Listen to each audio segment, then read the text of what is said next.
Hi everyone and welcome to a new video, and in this video we're going to talk about that is code dead.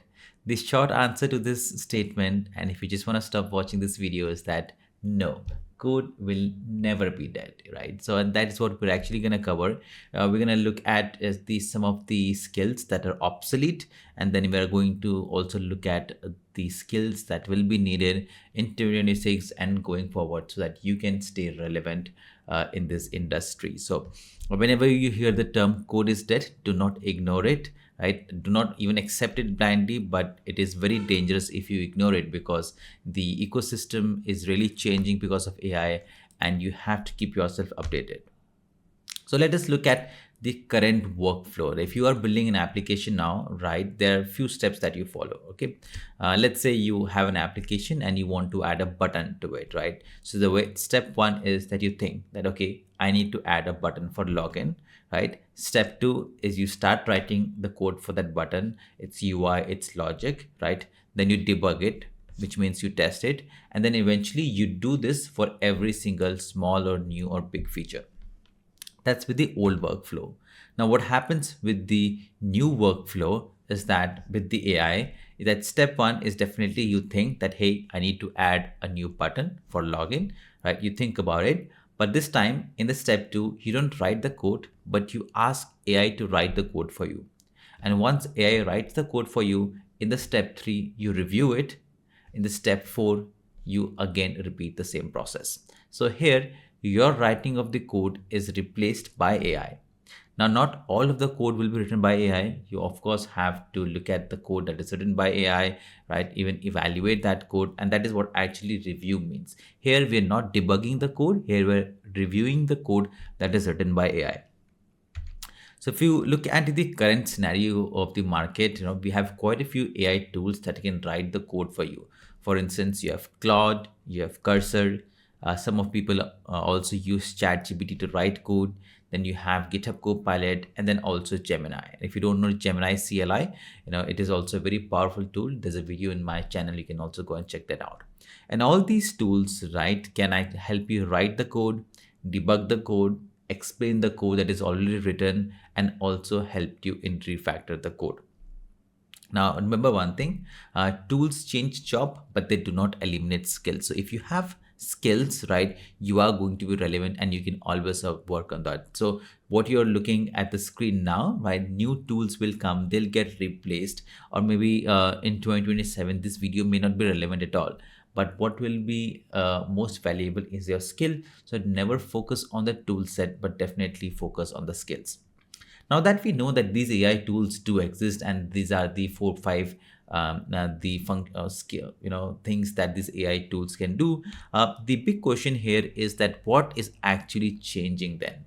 And the answer to this question is that the role of the developer is shifting. At this instance, right, you're not really expected to write the code from scratch, and that is what we're going to look at now. That these are the three things that you should not focus on. Number one is you should not spend your time in writing the boilerplate. All these AI tools can write the boilerplate code for you. So save time and skip the boilerplate of writing code. The next is remembering syntax.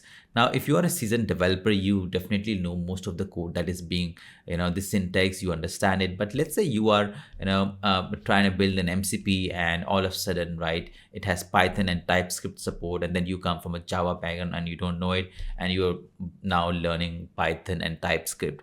It is okay to go ahead and look on the internet some of the syntax and get an idea, but you don't have to really remember it because AI can really help you write all the code without any error, at least without any syntax error, and that will also save a lot of time.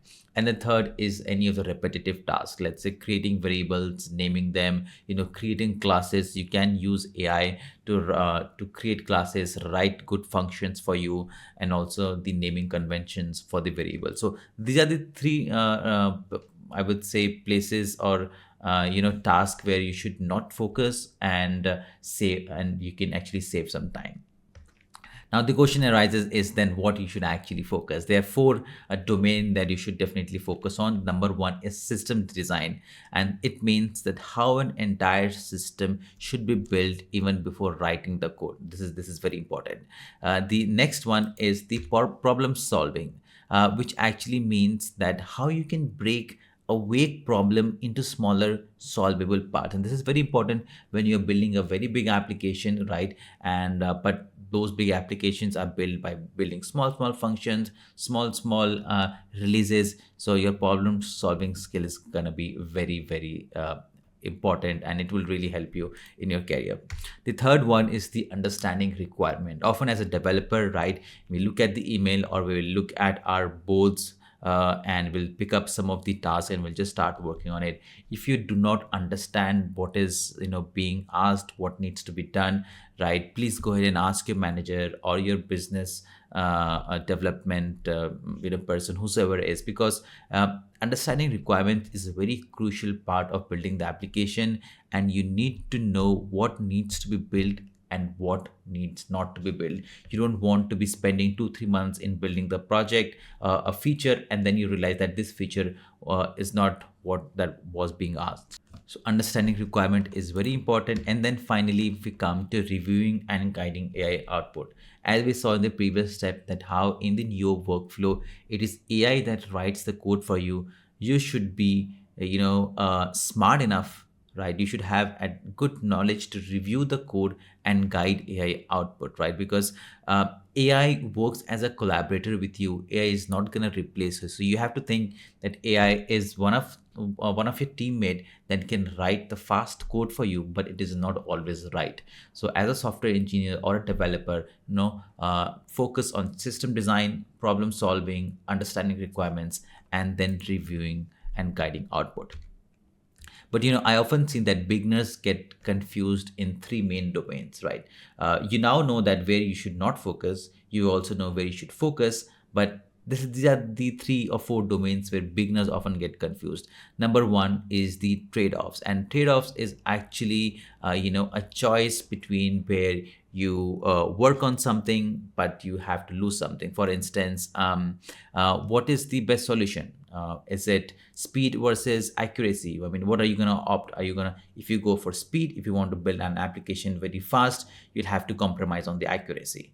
If you want to save money, like cost, right, then you'll have to maybe have a trade-off with the performance. It's for instance, if you want to have simplicity versus flexibility. So it is more about understanding trade-off, and that every decision has pros and cons, right? So this is not something AI will teach you. This you as a software engineer or maybe as a solution architect will have to figure out by yourself.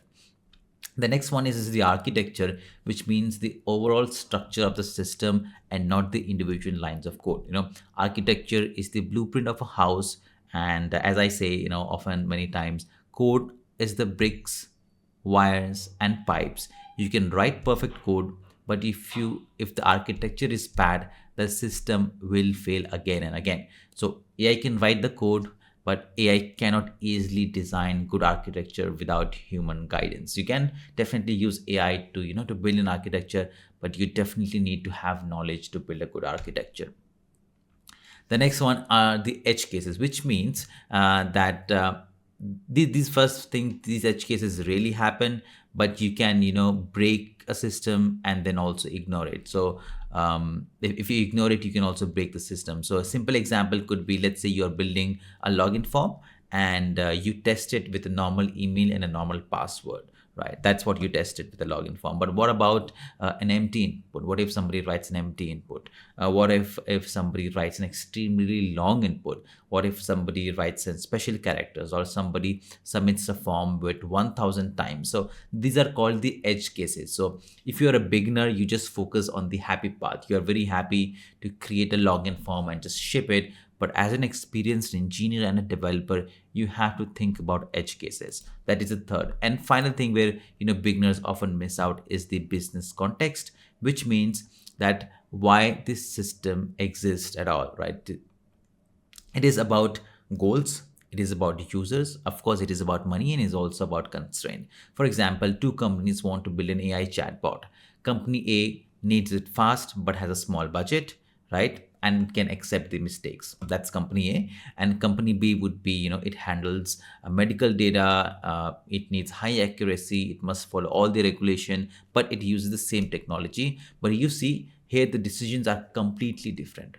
Similarly, in software and AI, business context effect, which features matters, how accurate the AI must be, how much latency is accepted, right? How much money can be spent. These are the things that you, as the product owner or the software architect or a developer, you'll have to sit with the team and take the decisions. Now, finally, we have come towards the end of the video where we are talking about the skills that matters the more. I'm gonna look focus on 4 skills, and the number 1 skill is the understanding the system, which means how different parts of an application work together. Very simple, right? You may be working on a one feature of a product, but there may be like 3 other features the other teams are working. So you should have a very good idea on at the end of the day how the entire project is going to work, because that will really give you a good understanding. Number 2 is reading the code. Reading the code is actually means the ability to understand a code written by others, including AI, right? AI will sometimes write a lot of try, catch, and exception handling. So if you cannot really understand that is the code written by AI, it means you have become irrelevant now. You mean either you're not a good coder, or maybe AI has it in a very bad code or very complex code, which your team or yourself cannot understand it. So even reading the code is very important. So every time AI generates the code, right, often it write good code. So please go ahead and read it and understand on how AI is writing the code. Third is often missed, but prompting clearly, is actually a skill of communication intent to is actually a communication skill, right? You have to really work on yourself. For example, instead you could say that, hey, build a chatbot, but that's very vague, right? A good prompt would be build a customer support chatbot for an e-commerce website that answers so and so and so. So you give more context, you give more purpose, you add constraints, you set the tone, and when you do when you do these things, AI work better, and it comes with a better structure, and then it really helps you out. And finally, right, to end the video is the evaluation. You as a developer, right, it is actually up to you to decide whether you want to keep this code or not. So when AI writes the code, you have to check if it is correct, if it is safe, if it is useful, or it is appropriate, right? Not everything that looks right is right. Please mind it. Not everything that looks right is right. So at the end of the day, even when the code is generated by AI, right, you are responsible for that code if it breaks in the production. And finally, the way I would like to close it is that code is not dead, but lazy coding is. Exactly right. I would say I would encourage all the students and developers that do not stop learning to code, but do not learn it the old way. If you're learning to code the old way, then definitely you will get obsolete. So learn how code works, learn how system scales, learn how AI fits into development, and that combination is powerful. Thank you so much, ladies and gentlemen. If you like this video, please don't forget to like, share, and subscribe the channel, and I'll see you in the next video.